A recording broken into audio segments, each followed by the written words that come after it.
what, May 13th, 2024, the 219th episode of Scions of the Southland, which I told Akshay to make a tagline, and he said it's this show about Georgia Tech sports where numbers meet narrative. I think he stole that from something. Don't know from what, but I keep noticing things that he's stealing from in terms of like weird taglines. So I guess that's ours now. Akshay's not here. I'm Jack Purdy. Jake Grant also not here. So we had to call in the cavalry to help make this episode happen. We got Maggie Scroggs, our lovely softball slash football, not beat writer for softball, and then column writer for football. And then now, welcome to the Second Timers Club. We don't have jackets like for SNL, but Madison Myers is back to help us talk about softball and everything else. And firstly, congrats to both of you for graduating. That's a big deal. Appreciate it. Thanks. So let's hop in to start. First main thing, all of us were in school when Lorella Kubai was playing with the women's basketball team, and she just made the Atlanta Dreams final roster, which is really cool because she had a couple stints in their practice squad, but keeps playing in Italy at home. The big problem for me is I have her jersey, but it's her New York Liberty jersey, so I got to figure something out. I don't know if the WNBA has jersey assurance, but I got to work on that. So hopefully I can fix that. And then with the Bobby Dodd Stadium, we kept talking about how that's being all torn down. The Edge building is even more torn down now. If you go on campus, like you can't even drive on Techwood anymore. It's very annoying to live. I live on the wrong side of North Ave, so driving anywhere in campus, absolute pain right now. But it's summer, so it's supposed to be. But now they have taken out sections of stadium. It is that you could if you look at the stadium now, there is the part where they said they were going to take out a chunk of the stadium. They have taken out a chunk, which is really weird to look at. I didn't think there would be a hole in our outdoor stadium, but there is a hole in our outdoor stadium. Did either of you see the pictures that came out today? Yeah, I saw them. It definitely looks weird. But yeah, work in progress. Think it'll be good. When's it supposed to be done by again? Isn't it? 2025, Okay, like late 2025, I think is when the whole building's supposed to be done. But those seats are took them a day to take out a whole section, so yeah, so that they'll that part, those 4,000 seats that they're taking out, those will not be those, like they already call the season ticket holders that sit there and they're like, we're moving y'all because they won't be here this season. yeah. So it's Okay. gonna be a weird situation where it won't be like Vandy where they just don't have an end of a stadium, but there will be active construction. There will be an active construction site there during football season. Did the photos seem weird? What did you see any of those? I haven't been able to see the new photos yet, but just like hanging out around campus or driving through campus, it just looks awful. Just I like what it's gonna look like in the fall. I guess the next two falls then. Yeah. It is not a pretty sight, No, and especially during homecoming and things. Ugh. that's gonna be weird. Yeah, I mean, I guess it's the right. Okay.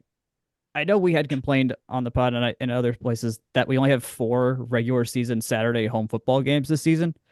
But if it's gonna be such a pain to be near the stadium, maybe they kind of just do that in advance. It's just like, let's just minimize the amount of pain to be around the stadium for one season, because it'll be a lot better in 2025. That will not be a problem. But if it's like one edge of the stadium is just not going to be a tenable solution to like let people exist, let's just let them exist on campus longer, I guess. I don't know. One idea there. They also moved the Heisman statue. It's on the other side of the stadium now. Oh, I did not know that. By the Collins Gate. Yeah. Huh. They That haven't makes like, sense. but yeah, because that is like, that statue was like within the construction zone. So I'm glad they saved Mr. Heisman, because that would have been not a thing to damage. Okay. Let's move on to softball, which is kind of why we're all here. Before the ACC tournament got started last week, Jen Soleo got named second team All ACC. Mallory Black got named a third team All ACC. Those are not high enough, in my opinion. Val should at least be second at worst. The fact that Jen getting second totally deserved, but it just was off the cuff. Like, wait, Jen got second team and Mal didn't get second team. If you're gonna put them in one or the other, I mean, all deserved. Like, Jen was fantastic. Her hitting got better. Mallory Black was off the chains good. In the 2 spot. How did y'all react when you saw that?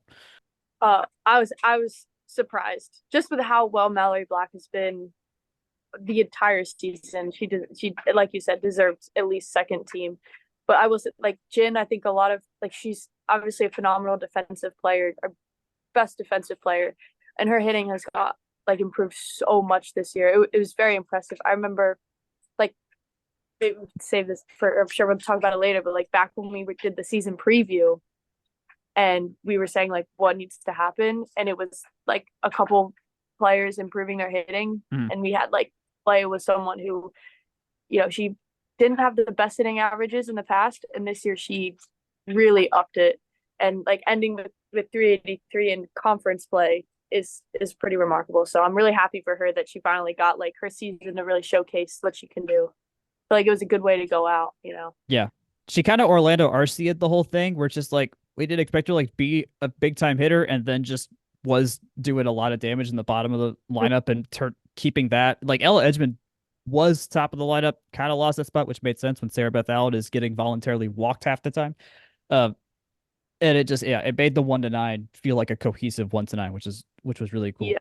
So going into the ACC tournament, we knew we had Virginia Tech lined up in the quarterfinal pretty far in advance just because of how the standings shook out. Based on Jake's predicting stuff that he's built and whatnot, it seemed pretty clear that we were not going to make the big tournament unless we basically won the ACC tournament. Just with even a surprise win would be great, but we kind of needed a little bit more because we didn't have a statement series win throughout the season. But this Virginia Tech game, going in, I was like, we talked about the series we had with them. Basically, they just hit all over us before we even had a shot to get in these games. And Sophia Voiles was on fire, and somehow Virginia Tech only hit one homer, which is surprising considering they hit 110 going into the game. So did either of you get to watch this game? How did I was just the fact we got a 6-2 win blew me out of the water. I knew that was a big moment for them to finally kind of reach that hill they knew they could climb. I didn't get to watch it, but I kept up with the score as it was going on, the stats and everything, just streamed the live stats. But yeah, I mean, after looking at Virginia Tech, I know they have one of the best offenses in the country. So seeing that they only hit 2 runs against us definitely was huge. Yeah, Voiles had a really good year, so happy for her that she kind of got to go out on that note with that win. So yeah, we knew Voiles was going to start. There was just no one else to really throw in that situation. And the fact she threw the next day was impressive too, because that had never happened all season. And I was kind of expecting like, okay, they just throw Kinsey in the next game. And then nope, they threw Sophia, because that is kind of what you do in postseason softball. She's throwing really well. You throw your best as long as you can throw them until their arms fall off. It's kind of the rule there, I would say. I've got to highlight, let's say Jaden Gailey hit a homer to get the scoring started, but I have to mention the Grace Connolly homer. When I talked to some coaches in the past, they had mentioned that just Grace just wasn't having not having the best season at all. Like she was supposed to be kind of in that regular rotation of starters, and then just fell off. No real fault of her own, but it just didn't work out. She was hitting sub 200, had 6 hits going into the game, and then hits her first homer of the season in a 2-1 game, a 3-1 game to make it a 6-1 game with her first homer of the season. That was the most unlikely person on this team to hit that homer that wasn't a pitcher.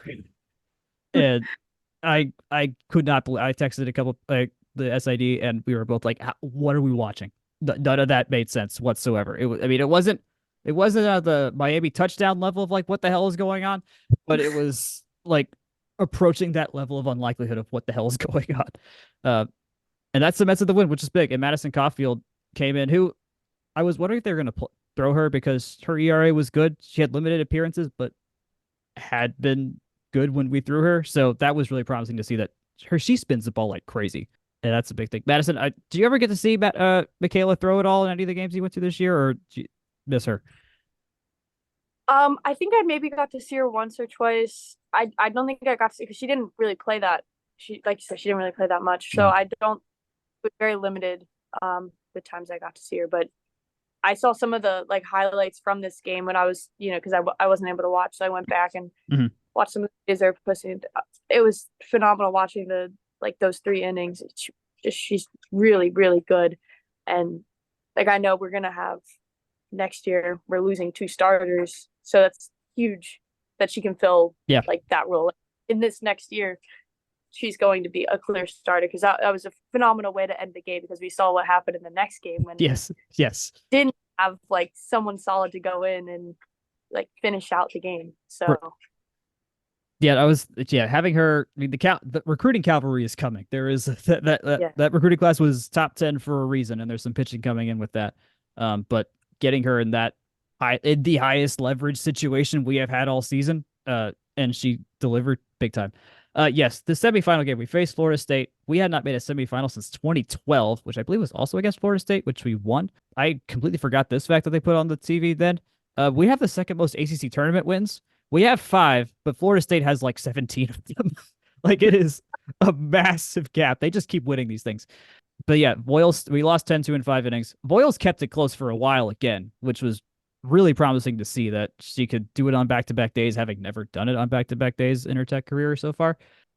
Morales took her out after a homer that got to what was it, Florida State's second run. So she was on a short lease, and then sadly Kenzie Gordon couldn't exactly keep things rolling.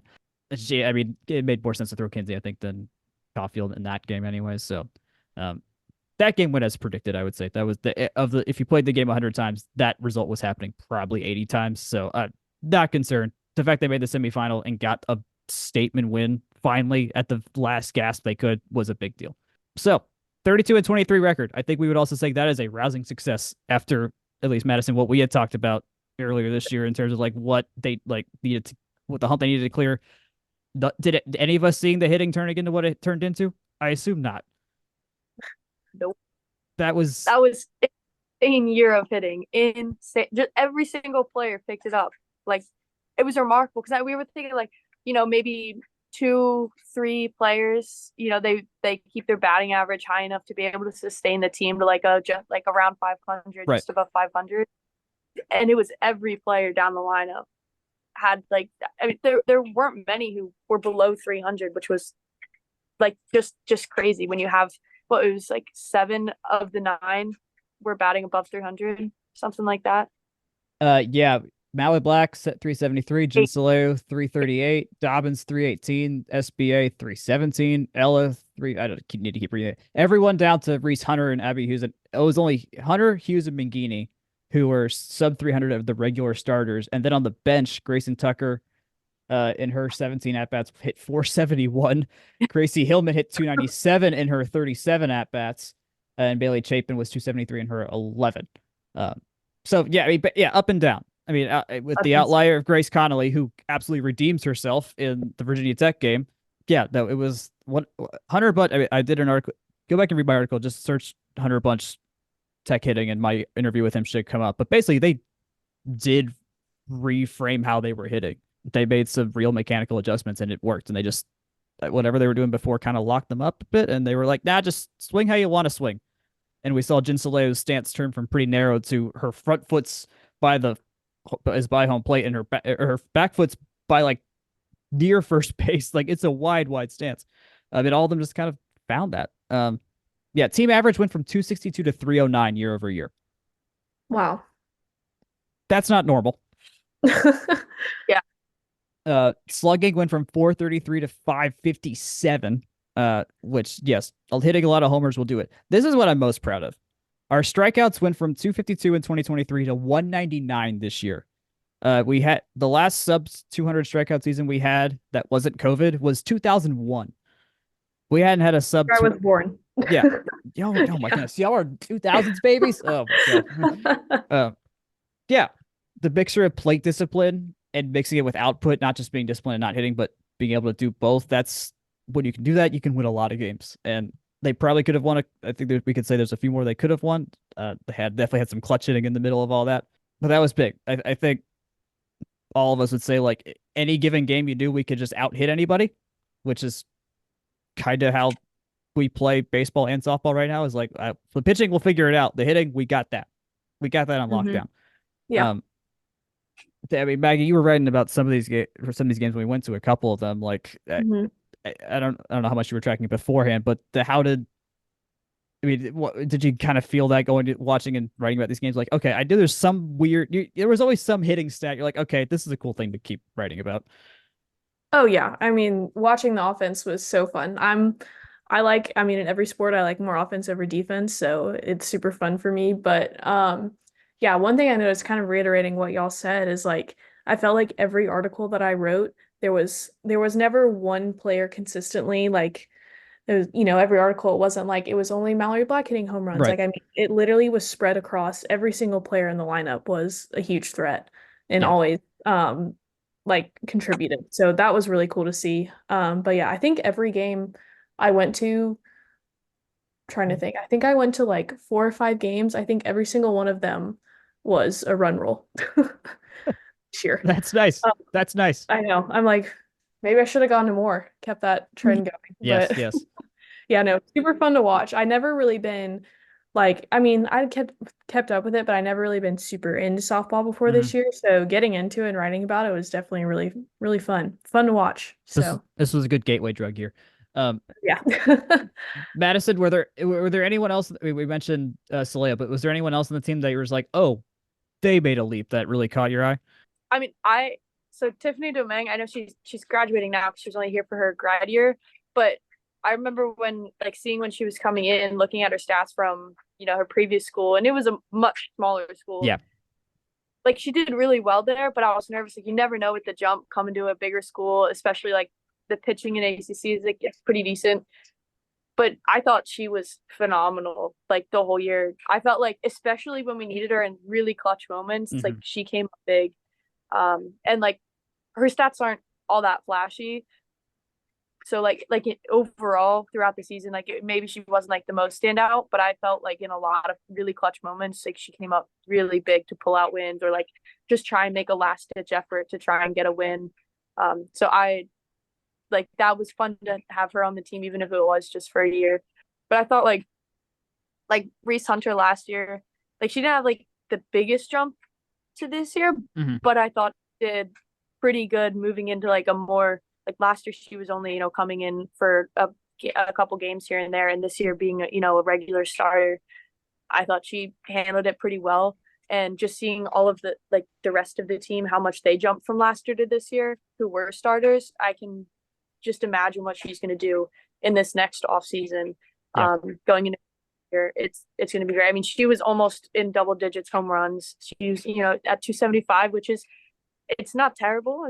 It's pretty decent enough to get us to. It's a promising start. So I'm excited to see what she will be able to do. And I thought she was pretty good defensively. There's always a couple of hiccups here and there, but I'm excited as like a young player that will probably be on a core part of the team with so many people graduating.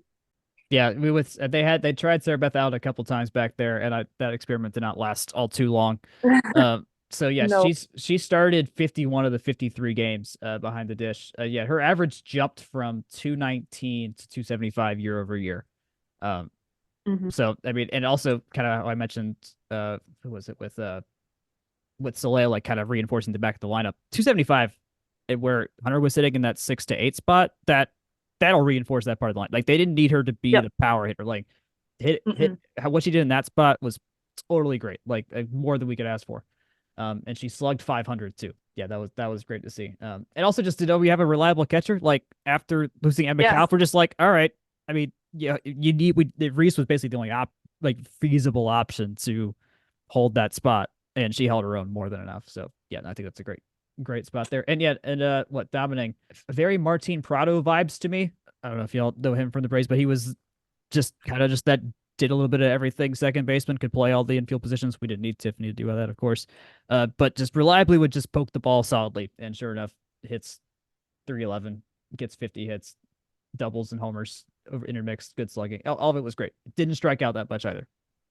Key thing there. Didn't strike out. So, which that was the case for everybody. Okay. Other notes, Sarah Beth Allen, 51 walks this year.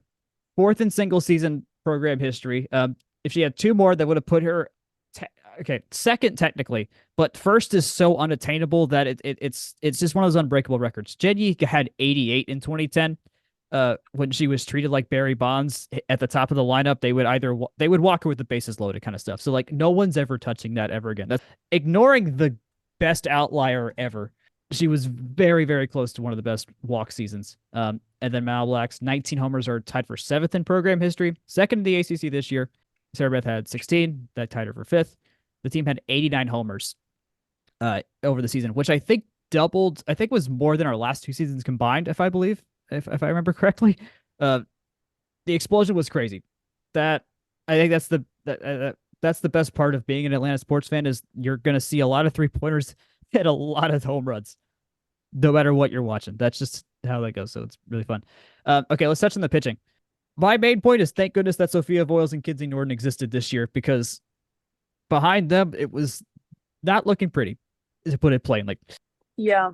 I don't know because we had a new pitching coach this year as well, right? Yeah, we did. Aaron So, Dixon. Yeah.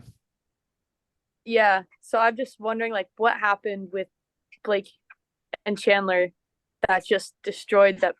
They, I mean, like they had, a couple good games here and there, but their ERAs just shot up. I mean, 5.2 and 5.76 is from two people who were like our aces before. Yeah. It's pretty tough to see, and it was tough to watch as well because I know that they were probably in their heads like this is the year, final year, and like we were so, 3 starters and stuff, and it's tough. Yeah, I mean, I know. Yeah, because we saw Blake. She had a no-hitter a couple of years ago. Like she was a strikeout machine. Like, and she had speed. She had she was ferocious to watch. She still had strikeouts of the season. Right. Yeah. It's just the wildness is just a little bit more. She had 58 walks, 69 strikeouts, and more strikeouts than walks, but still 58 walks in 15 less innings than Sophia had, and she had 52 walks in the season. So I mean, yeah, that's the crushing part from 2 years. I think it was the crushing part last year as well. It's just like we saw Blake and Chandler do so well in that tournament year, and then regressed a little bit, and then just keep going slides. Not another backslide would have had them would have had the numbers look way worse. But they kind of hovered around where they were, which they were serviced. They won some ACC games. It's not like they were like unusable or anything like that. But I think that speaks to what the launch pad is now going forward with Sophia and Kinsey and Madison. Mackenzie. Not Mackenzie, Michaela. I think I called her Mackenzie Caulfield multiple times. It's Michaela. Oh well. And then Jaden Studebaker is also there. She has been just whenever the game's kind of out of hand pitcher for most of the time. So, but she's there if we need her, and hopefully she'll make a leap next year as well. So we have at least 4 pitchers in line for next year before the freshmen come in. Maggie, any pitching thoughts before we move on to the last bit? Yeah, I mean, I'd say only thing I remember before the season, whenever I was kind of looking at stuff, I expected Blake Nelliman to have a huge year like y'all were talking about. So kind of interesting that she just fell off. Kind of sucks for her, sad, but Wells had a great year. Norton had a good year. Pretty much everything y'all said. Yeah. Boyles 219 batting average against Nelliman was at 253, but add in the walks and it gets a little different there. Kinsey Norton 267 was specifically a ground ball pitcher though, so was going to naturally have a few more hits, so not terribly concerned there. And then Michaela Caulfield was at 280, Dennis at 279. There was outside of Voiles, it did feel like everyone else, if they got hit on, it would come in bunches. That trend it got a little bit better from last year, but that trend is still coming. I trust Erin. Erin's great. They love her to death over there, so I know that and she's been a instrument in the next recruiting cycle too as well. So next year will be like Aaron Dixon's pitchers are the ones coming next. So that'll be interesting to see how that pans out. I trust whoever we come to hit. Hunter Bunch will do more than enough to make them great because made this lineup this is mostly the same players from last year, and the average went up what it did with basically the same group plus Domingue. So that was interesting to think. So yeah, missed the NCAA tournament. The recruiting class coming in is going to be great. That's, I think, the takeaway and just kind of what we wait for until next season. There'll be, of course, we'll hear what the 2026 recruiting classes over the summer and then the fall and whatnot. Yeah, any parting shots, last thoughts of this baseball season? I mean, not baseball, softball season. I hope that they can do that Clearwater tournament again next year. Oh yes, that's a good call. Yeah. It was unfortunate the way that tournament went. I wish they won that first Minnesota game because I think it could have changed a lot of the season. Yeah.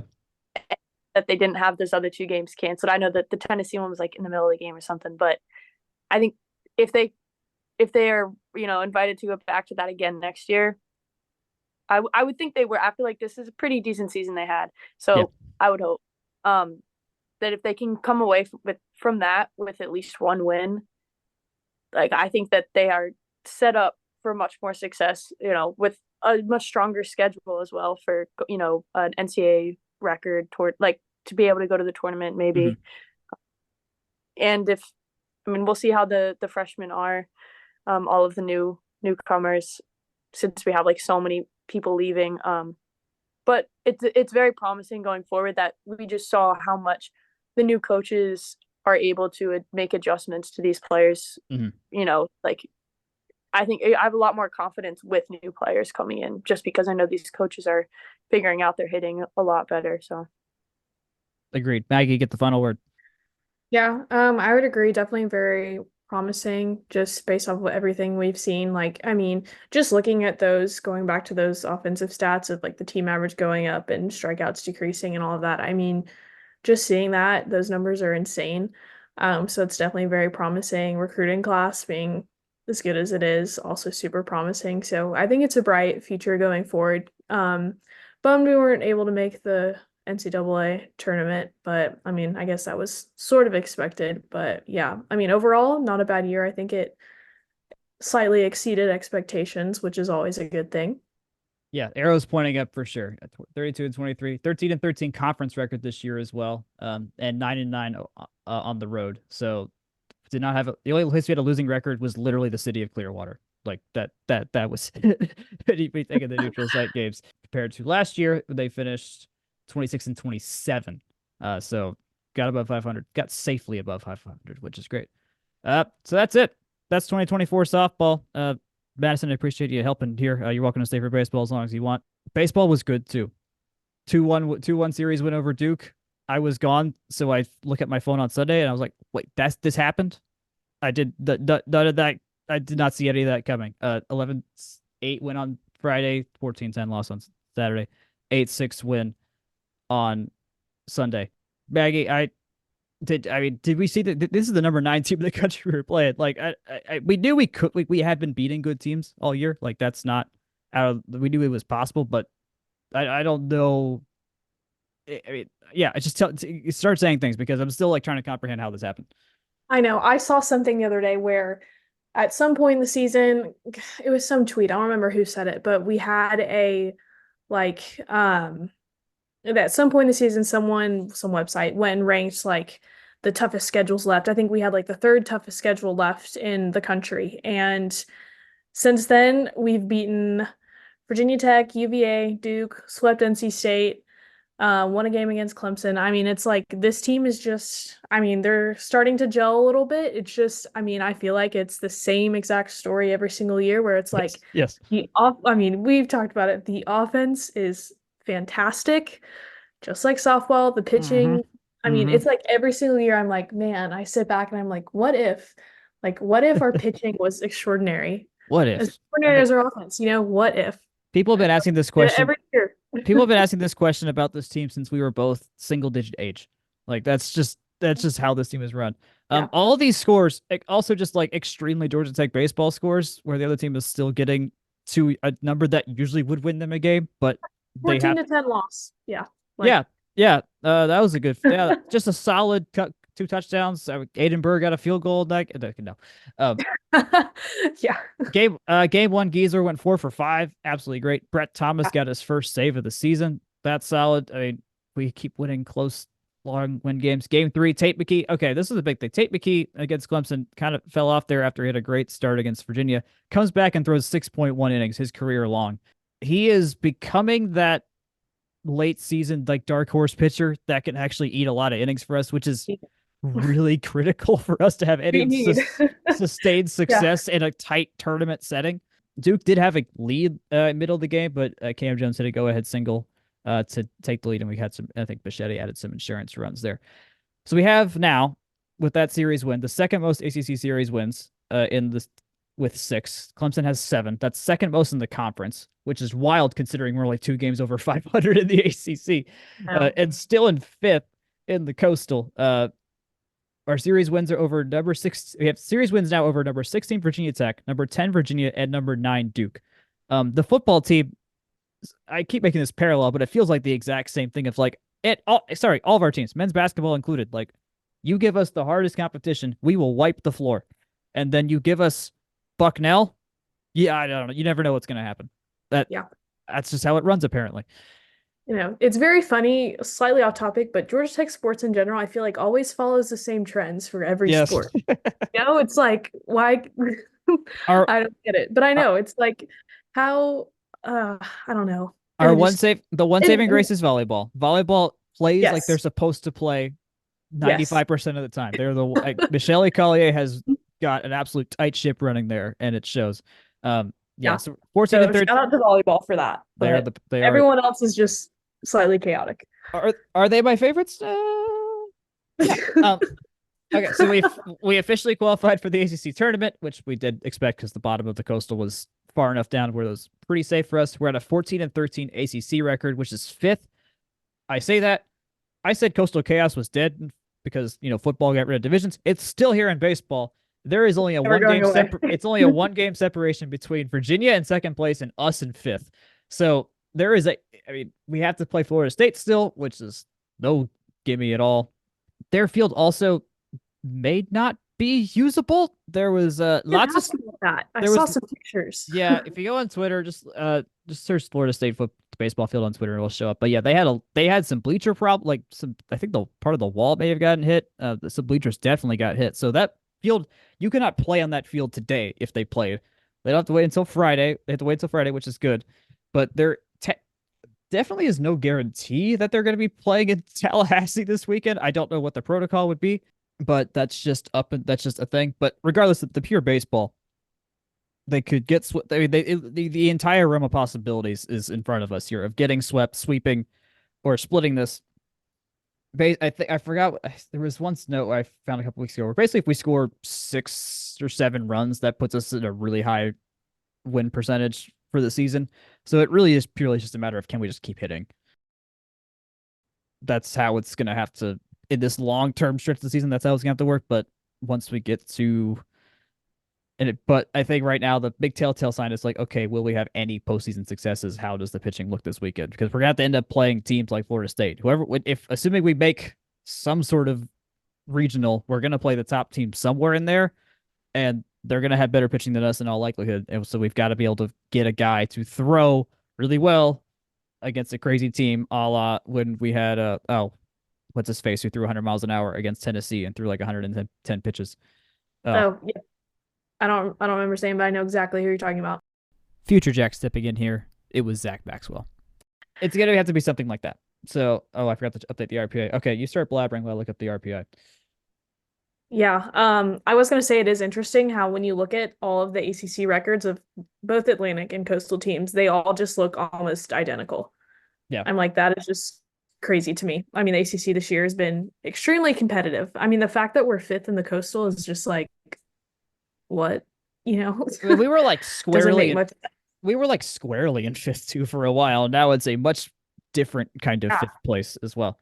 All right, we were 50th last week in RPI. We are now 48th, which puts us right behind James Madison and Oregon and ahead of Troy, College of Charleston. We've been hovering around Troy this whole time in RPI, so they're moving up with us as well. The rankings, it's basically the SEC, the ACC, and then like East Carolina and Oregon State. So it's Yep. that's just how baseball is nowadays. So I mean, the ACC might put like 11 teams in the tournament when it's all said and done, if teams play well enough, which is insane, but that's just how it goes. Yeah. So this puts us more squarely in a tournament field. It feels like we couldn't update Jake's fancy machine that would have told us this, but we were first team out. There's no way in heck we were any worse than the 65th team in the tournament field at this point by beating Duke. It does make me nervous. It feels like every single thing I've seen, like looking at projections, we're like in the bubble on everything. Yeah. Which tracks. Yeah, which tracks. I mean, like it does track. I mean, it makes sense. It's just like these last few games are going to be crucial. Like we don't need to screw up against Mercer tomorrow. Yeah, no, we do not. No, that is assuming that game happens.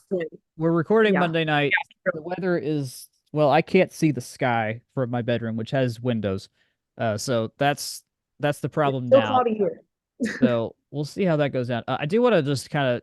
I've read off some recent baseball results the last couple weeks. We've done this just to kind of get a feel for the trends here. So let's go back to the Miami series. Lost 6-4, win 9-4, win 17-1. Yeah.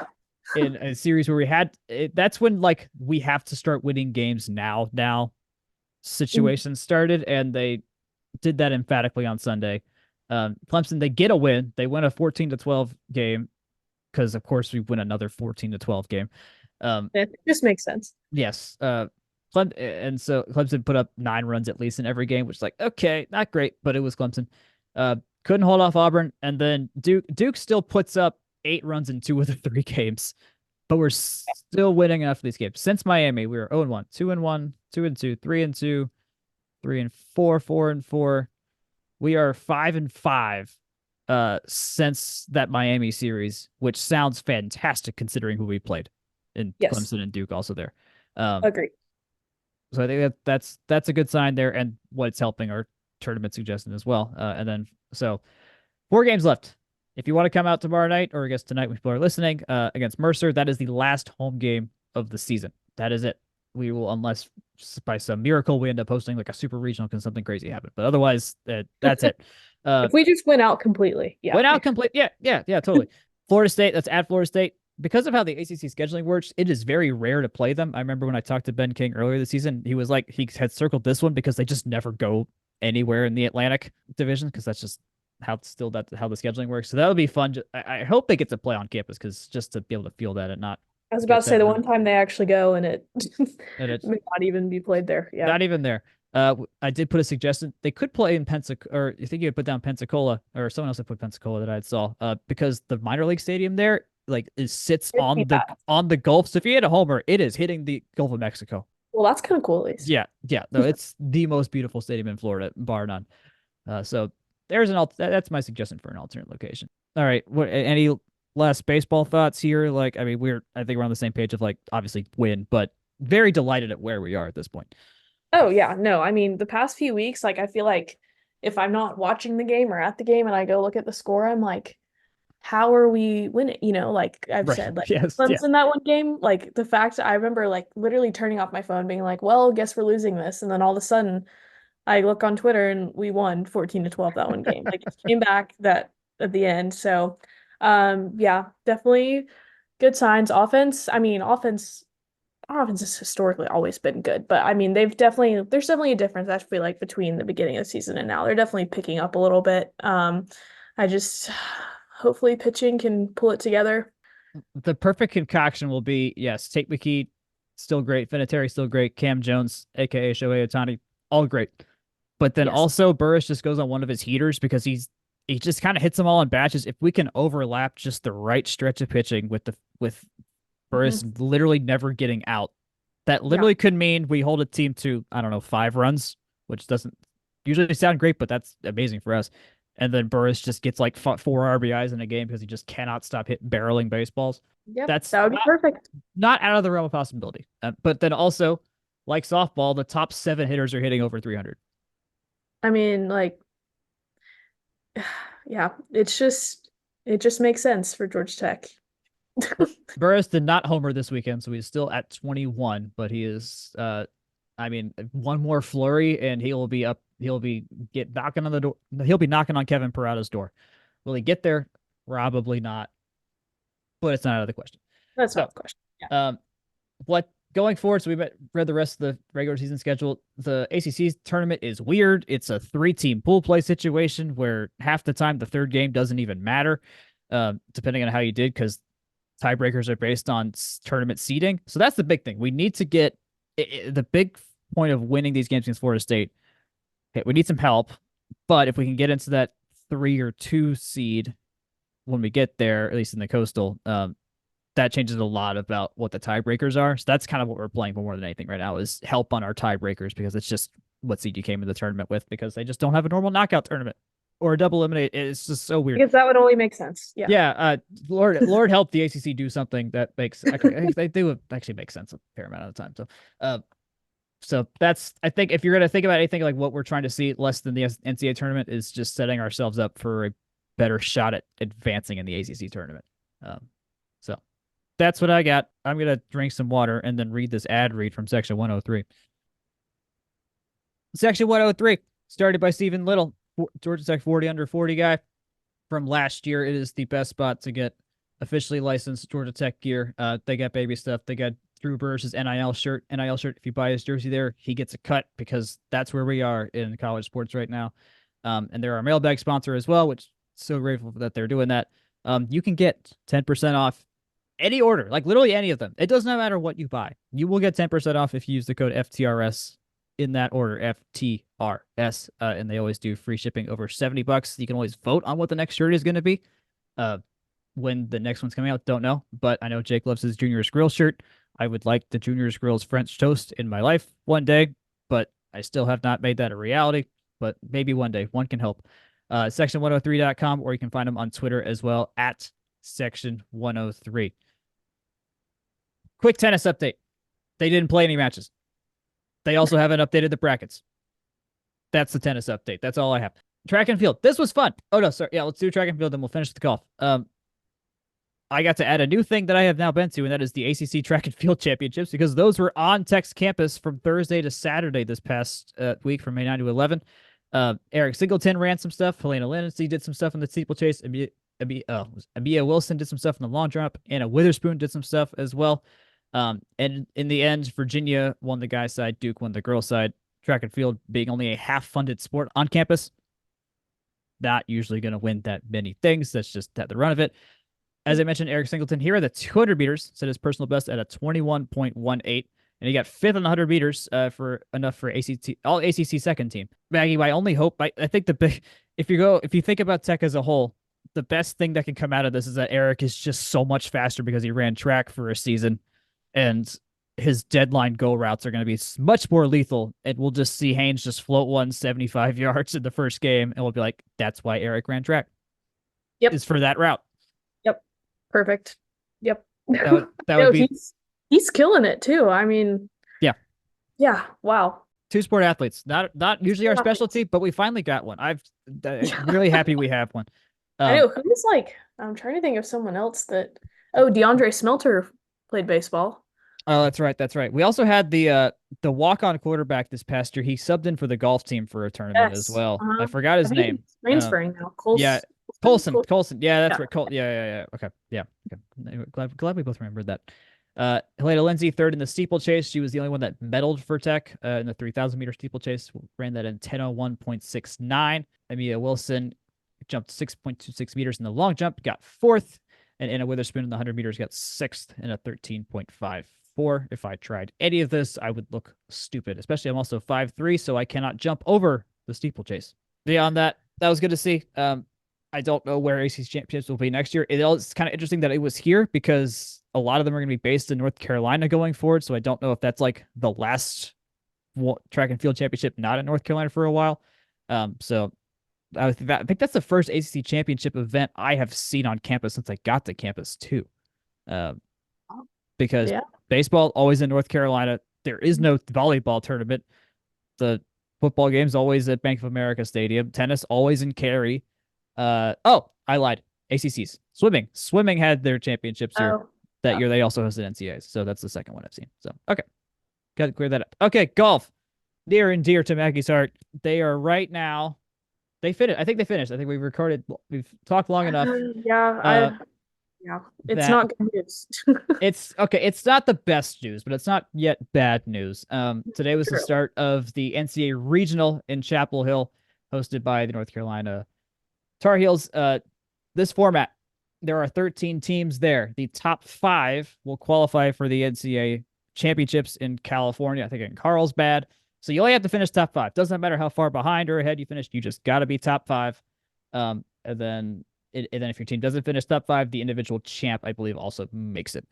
But the team events, what we're worried about today, we had playing Crystal Lamprecht, Barley Forrester, Hiroshi Tai, Kale Fondo, and Carson Kim, who did round out to just kind of be our best 5 throughout the season. This tournament's supposed to last 3 days. There is a lot of rain coming for North Carolina on Tuesday, so they pushed the second round to today, and so they played 36 holes between this morning and this afternoon. Tech, as of right now, is 5th at 10 under, so they're in that last spot. They're 3 strokes ahead of Long Beach State, who is about at 7 under, but they're about to be done. We finished under par. We were second after the first round. Forrester put up a great 4-under round. Hiroshi Tai put up a great 5-under round, which was the 5th best of the day or of the round. East Tennessee State shot 15 under in the second round. So they vaulted past everybody, but then also Clemson, North Carolina, and Baylor are ahead of us, only within 5 strokes. So not a disaster there by any stretch of the imagination. Maggie, I know you are quite literally related to Bartley Forrester. So, I mean, what is it like? I guess this is you are the only one that can ask this question to. Does it feel watching a family member go out there and just like, are you like always tracking this? Just what is it like watching Bartley doing all this? Yeah. Well, first of all, it makes me feel unathletic, but second of all, it's definitely really cool.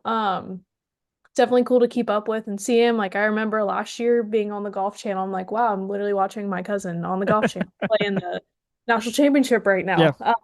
So it's definitely really cool, fun to talk about. I joke that he's the favorite grandkid, like at family, like dinner with the grandparents and stuff. We just talk about golf. But no, it's really fun. It's really cool to see his journey and all, just because whenever I was in high school, I think he came in to Tech as a preferred walk-on. So definitely kind of cool to see him go from walk-on to being one of the best players on the team. And he was like the only one that won his round in the national championship last year. So That's right. Journey and all he's done. So yeah, it's been cool to see and cool to have. He actually, what people don't know, I don't think, is that he grew up a huge Georgia fan. Oh, like wow. I went to their house and their basement was just like red and black everything, and now he's a Tech man, so converted him. Well done. Okay, but you're forgiven, Bartley. Not that you needed that.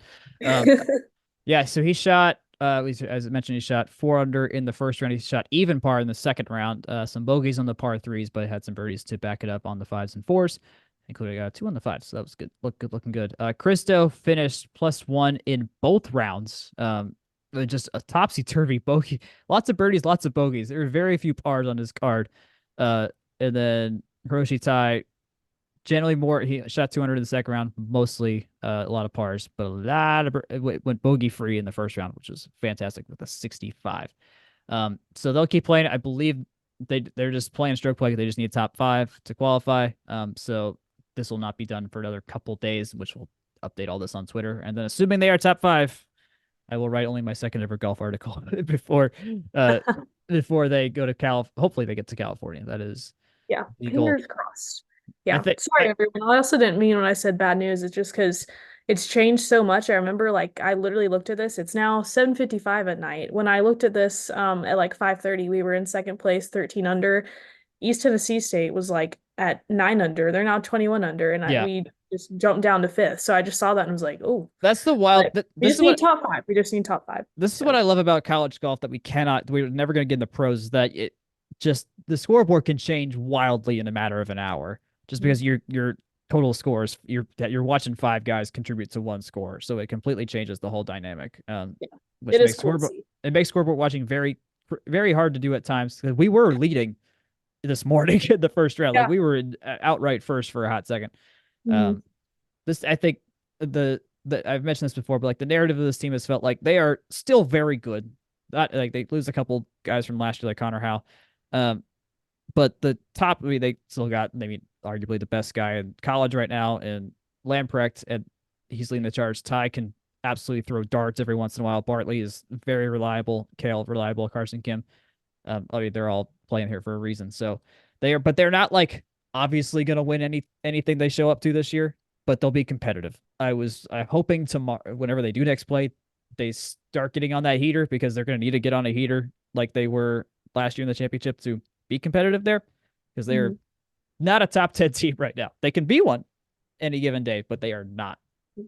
So that is true. Also shout out to Hiroshi Tai. He shot a 65 in round 1 that tied his career best today. Oh, career best. Oh, hell yeah. That's awesome. Sweet. Yeah.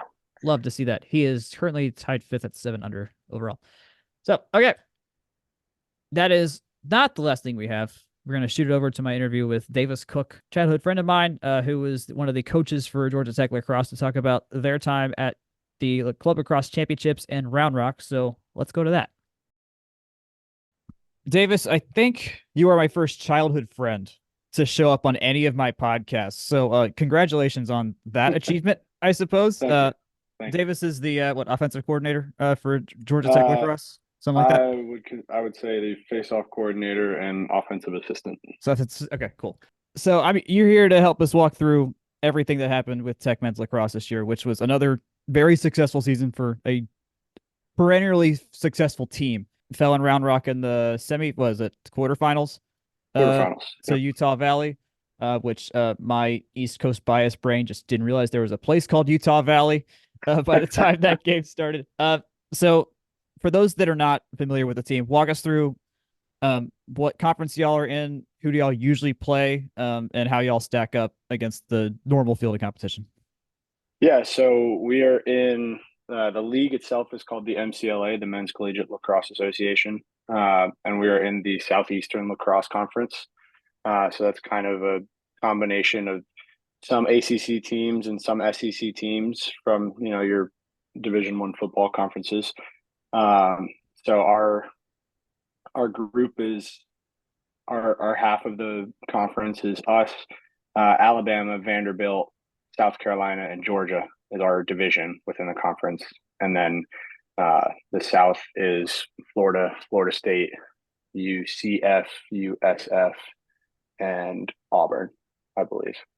And so, pretty much we see our half of or our division every year, and then we'll get one or two teams from the South, and then whatever out of conference games we can schedule. So this year we had a trip out to California to play UC Berkeley and the University of Texas, and then we played University of New Hampshire.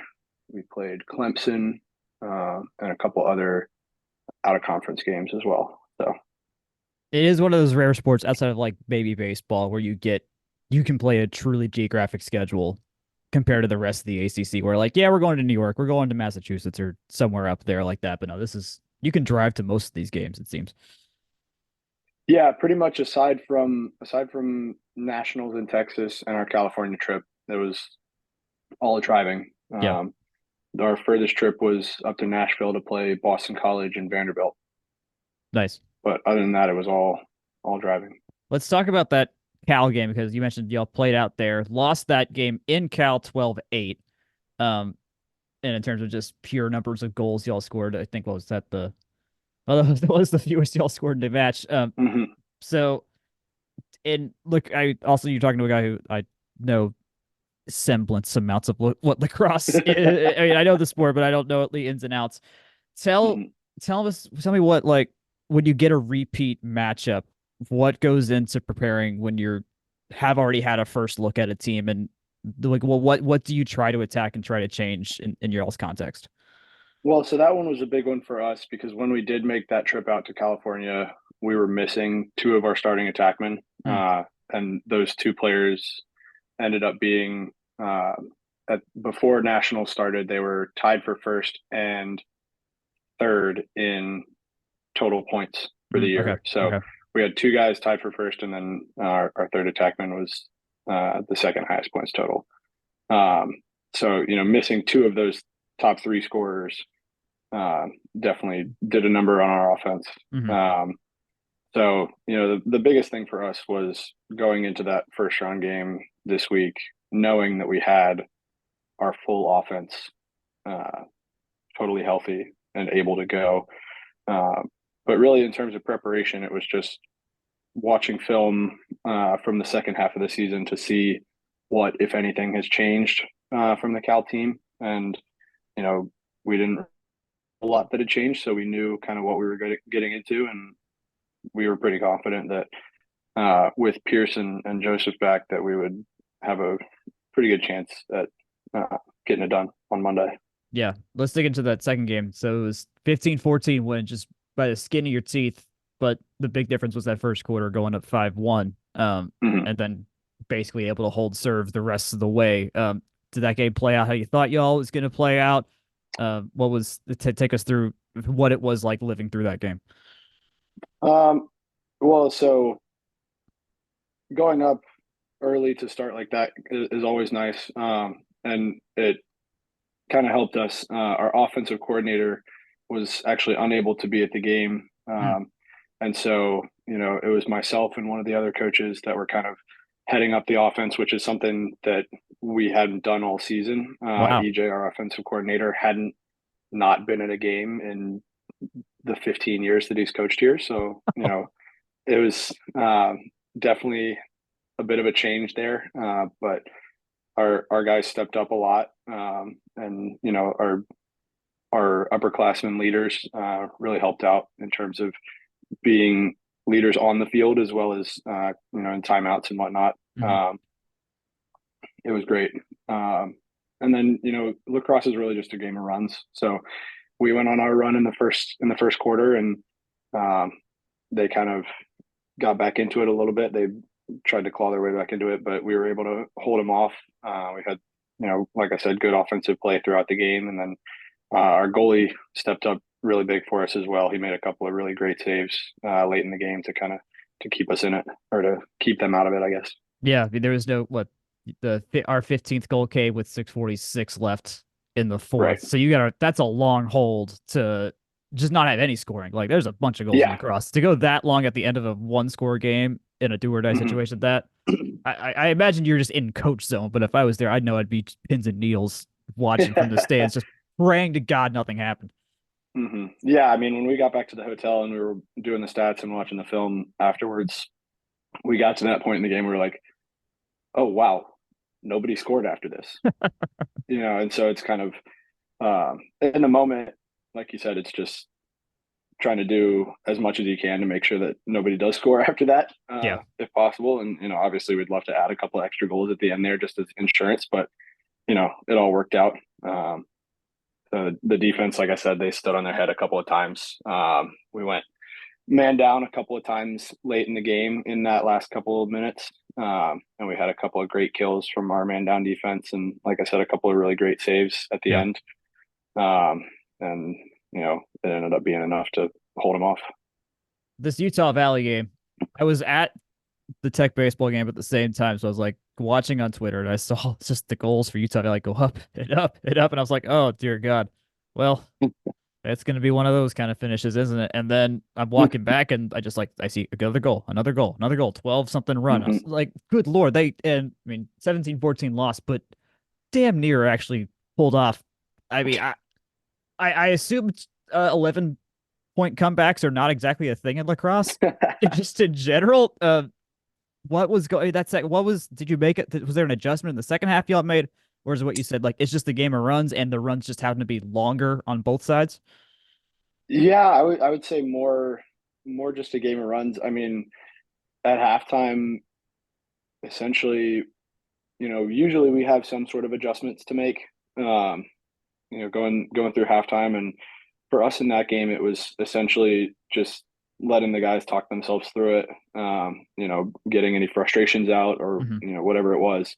And obviously, some of the coaches had some things to say, but there really weren't any huge adjustments made in terms of, changing matchups defensively or, anything like that. So it was a matter of, especially the guys on the sideline, bringing the juice, bringing the energy going into that second half. And, we made a point of them really getting up for any sort of little play that was made. And you could really tell that the guys on the field were feeding off of that. And, throughout the first half, Utah Valley had pretty much brought that same energy. And so, we basically just said, look, it's our turn to bring that same energy and kind of try to shut them up a little bit. And we had been in a similar situation this season, definitely not as big of a deficit, but when we played Arizona State, I believe it was 7-2 or 9-2 at halftime. So, a sizable difference. And we were able to come back and win that one at home, which was, it was nice to know kind of in the back of our heads, right? We've been here before. Right. And this is something that is possible, and it definitely helped that Arizona State was playing a game on the field behind us. And I was able to turn around a couple of times and say to the guys, like, we've been in the same situation before with those guys right there. Yeah. Who's to say we can't do it right now? Right. I love that. Yeah, it was, look at the box score. It was 7-2 at half, and then 8-2 Tech in the second half to pull that one out. That's fantastic. Mm-hmm. So I know this. I know this team in general is like, y'all could win basically any game that's thrown in front of you. Did y'all call this season a success even with that end, or did it feel like y'all did what y'all thought you could do? Obviously, I think to really call it a season a success, obviously the ultimate goal is the national championship. And I think, we had that in our sights. It wasn't like we went into the tournament saying, a first round win is all we can ask for. Right. Obviously, hopefully any team goes into that tournament and thinks that they can win. But I would say that it was a pretty successful season. I mean, this was probably one of our most interesting seasons in terms of how much practice we've been able to have throughout the season. Mm-hmm. This is my first year with the team, but hearing stories and being told things throughout the year is like we're practicing basically 3 hours a week, which for us is less than a third of what might normally happen. Wow. For a season. So, to have the amount of success that we did have on the amount of practice and time with the guys that we were able to get, I think was, super impressive. And so, we thought that was a pretty successful part of our season. And obviously going back to back with conference championships is always a great accomplishment. So yeah, we were pretty happy with that as well. That's fantastic. Yeah, that's 3 hours of practice time is not, any sport, that's just not enough time Right. to get to that, whatever that top tier. Like we've watched, we watched sports together growing up our whole lives. We know what those guys are putting into it to make that happen. So, but that's still mighty impressive. That's awesome. 14-4 season, undefeated in conference play. My Auburn brain is loving the crap out of the fact y'all beat Bama 23-3. I guess, I know Cal isn't going to be, the ACC isn't a thing in men's lacrosse in our context yet, but playing Cal is still kind of hilarious that y'all managed to do that twice before they show up. And then, wins against a bunch of other teams. So, Davis, thanks for coming on. I appreciate you coming in a pinch to explain this team. If y'all, there are no more games this season, but for those that want to watch this guys team play next year, and I'll admit, of the best teams on campus, like bar none. Sac Fields, y'all play there? We have basically the northern half of Stamps Field. Yep. And I will say, in my playing career throughout being in lacrosse, this has got to be one of the best home environments that I've ever played in. Obviously with the parking deck right up against the fields, and the set of bleachers that we had built, everyone's lining the side of the field, and a couple of fraternities up on the parking deck. It's a great home atmosphere, especially the Georgia game this year was awesome. Sweet. Just having it packed out was great. So definitely come see us in the spring. Absolutely will. I'm gonna make it a priority for 2025. Davis, thanks a ton, man. Thank you. Maggie, thank you for stepping in. It was a great time. Yeah. Jake and Akshay, left me hanging. They left me hanging. So, thanks as always. If this ever happens again, always just text me and I'll do it. Sweet. Yeah. You'll soon be our first Dallas co-host, I assume. Whatever the time comes for you to move. Thank you for growing the from the rumble seat empire. Yes. Obviously that's a thing that's a high priority for us. Yes, that's how it'll go down. If you want to find us, we're at fromtherumbleseat.com on the normal Webernets. Our email, same, fromtherumbleseat@gmail.com. We'll accept any questions at any time. We'll throw them in the mailbag. We are. If you want to come write for us, you can come write for us. That's what Maggie did. She's like, I want to come write for y'all. And sure enough, here she is writing for us now. You can find us on Twitter at FTRSblog. I'm at Jack Nicholas. Maggie's at Scroggs_Maggie. Yeah, correct. That's right. Impressed. Yes, I got it. You can find Section 103 at Section 103 or section103.com. This podcast will be on any podcast platform and YouTube if you just want to watch it there. With that, Good night. Good luck. Go Jackets.